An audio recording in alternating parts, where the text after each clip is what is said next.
be your own customer. This is a tough one. This is one, by definition, that some of us cannot do.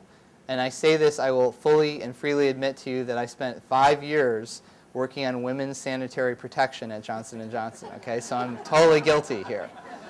But why does it actually matter? Because we can read research, there's amazing things that are done with ethnography, we can look at quantitative and qualitative data, there's tons of things that we can do to understand our customers. When we look at focus groups, it's in these kinds of settings. It's not a natural setting. Now, Procter & Gamble has done a marvelous job of actually building a supermarket in their headquarters, and they bring people in, they give them money, and they see how they react to the choices there. But it's not their money, and they're not actually in their own supermarket. So as brilliant as that is, it's not the same thing. Moreover, I would suggest that unless you are the consumer, you will miss stuff. So here's a typical interaction. Here is a woman being greeted by a doorman, right? Very familiar. And here's another typical reaction, somebody checking in at a hotel. Now let's get underneath it and think of what we might be thinking as the marketers and but how the actual consumer might be thinking differently. So this is when we're training our doormen, here's what we're training them in. We're saying, are you being polite? Are you offering to carry your bags? Did you actually acknowledge the person? Are you looking at the path to the door? Have you missed someone else while you're greeting this customer?